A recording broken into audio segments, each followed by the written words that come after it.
when the court did a search for Michael Radon to get additional contact information to call Mr. Radon to notify him of his tardiness for today's hearing. Big headline from January 4th. Why did the judge just Google a missing attorney mid-hearing? Oh, this is about to go off the rails.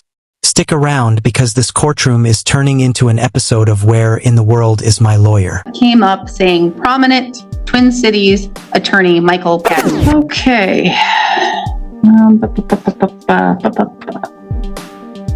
Want me to go there. Go here.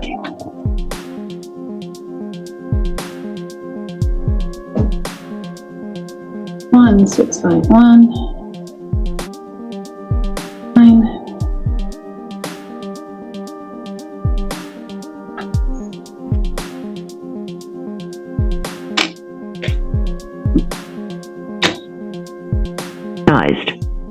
Please try again. The number you have entered has not been recognized. How why not?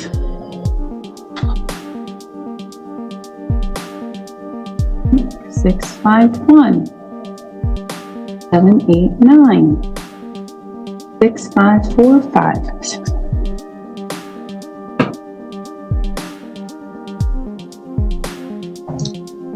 Please try again. You try it without the 1. Try it without the 1.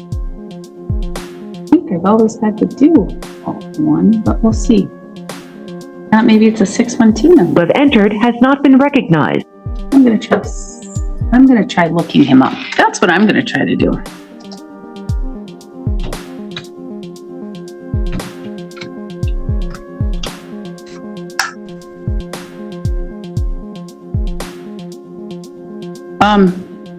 He's disbarred. Oh. Not yet. Well. Not in Wisconsin. There's a pending case. Oh, well. He's only disbarred in Minnesota. Just in Minnesota. Disbarred in Minnesota and maybe Wisconsin. That's not just a suspension. That's career over. So why was he still representing clients? The legal system expects attorneys to notify the courts. Clearly, someone missed that memo. Alrighty then. Prominent Twin Cities Michael Radon disbarred. Prominent Twin Cities attorney Michael Radon disbarred. Well, his number is not recognized, so... Maybe he thinks he's disbarred in Wisconsin, because I know that Minnesota filed a complaint against him in Wisconsin on October 17th. I'm probably say you need a new attorney. Probably what I'm going to say. Probably. Do you pay him? I'd probably get your money back. Probably do that. Or ask for it, but sorry.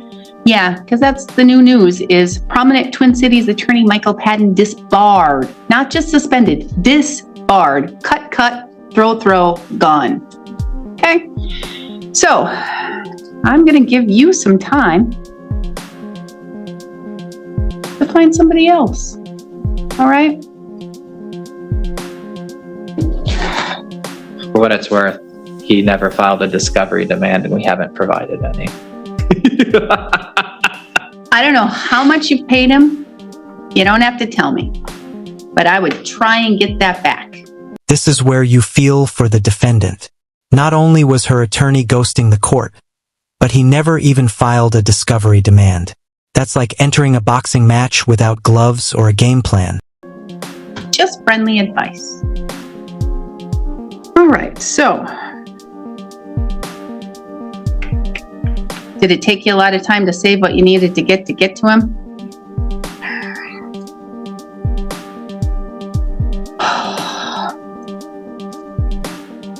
Oh, wait. Okay, Miss Cuchira. I'm gonna get it, I promise. Miss Cuchira, why don't you come have a seat up here? Because I'm gonna guess you don't want him anymore, and he can't even probably practice anymore. So, can we just remove him? Yes. And then we can just talk? Yeah. All right. We will go on the record. Judge is doing damage control here, trying to untangle a legal mess left behind by a lawyer who's vanished like a bad magician. And now it's up to the defendant to rebuild mid-case V5. In the matter 24 CM 213, State of Wisconsin versus Casey Cuchira. The state appears through District Attorney Kevin Schmidt in person. Ms. Cuchira appears in person without counsel Michael Padden. The court attempted to call Michael Padden's number 3 times. All times it came back that this number doesn't exist. The court searched for Michael Padden's contact information. When the court did a search for Michael Padden to get additional contact information to call Mr. Padden to notify him of his tardiness for today's hearing. Big headline from January 4th came up saying prominent Twin Cities attorney Michael Padden disbarred. So that just leaves me to believe that perhaps he's not able to represent Ms. Cuchira, and Ms. Cuchira has personally paid for his services. So Ms. Cuchira, you have a few things that you need to take care of. I'm going to guess that even hearing that news, even if by some chance, some grace of God, he may still have his license here in Wisconsin, hearing that he's disbarred in Minnesota probably gives you a little bit of angst. And I had just contacted him Monday to remind him that we had court, and he never mentioned it. Oh, well, kind of interesting. Did you contact him on the number I just contacted him at? I can give you the number. I would love it if you could, because I just called this number and it says it doesn't work. Yeah, 612-669-4542. Okay, well, that's not the number that I have, and that's not the number that came up. I don't know. And here's the thing. It's up to you and whatever you want to do. If you want him to continue as your attorney, that's your right. If you don't, that's your right too. Completely whatever you want to do. I called the case because you have $1,000 posted because you failed to come to court. So there's $1,000 posted. And what I was going to do was going to see if you wanted him to continue. If you didn't, I was going to remove him, and I was going to see if there was an offer, and I was going to see if there was any restitution. But I'm just going to ask if there is any restitution, because I don't have any disposition supplement. No, there's no restitution here. And so I'm not even sure where this case is going. I don't even know what's going to happen. Off the record, your attorney stated that there, and I'm noticing in my electronic file, no demand for discovery has been done yet. Yeah, I thought that was kind of odd myself. Therefore, it's kind of at a still, nothing's happening. So I don't know what you want to do. We can't talk about the case or where it's going or even an offer if you're keeping Mr. Padden as your counsel. He fails to appear. You said you talked to him on Monday, reminded him. You, the client, reminded the attorney. You, the client, reminded the attorney that there was a hearing. That usually goes the other way around. Like usually the attorney has the job of reminding the client, but good for you for being responsible and reminding your attorney who has failed to appear. All right. And again, it's not the court's job to even contact him to appear. He should be appearing, especially when the court gave him permission to appear by video. And he's not appearing by any means. I have Zoom up and there is no appearance. Okay. Let's break this down. The defendant reminded her attorney of the court date, not the other way around. That reversal alone says everything about how upside down this situation is. Client responsible attorney Mia. So I'm not going to put you on the spot. I'd like to know if there's an offer, but I'm just going to kind of do a quick little turnaround to give you time to think about what you want to do. Maybe talk to attorney or ex-attorney Padden and figure it out. Mr. Schmidt. Offer would be a ticket for 346,675 sub 1. That's owner's liability for failure to stop after accident, which is, according to the bail schedule book, $767.50. $767.50. And what was the statute? 346.675 sub 1. The owner liability version of it is a ticket, not a crime. All right. So you can think about it even more. And again, I don't even know what's going through your head right now. Okay, I don't know what's going through your head. You probably have a lot. Honestly, I'm okay with just going ahead and proceeding without Mr. Patton. And you want to make the intelligent, knowing, and voluntary choice to remove him as your attorney right now? All right. So therefore, the court will strike him and will withdraw him from the record as your counsel.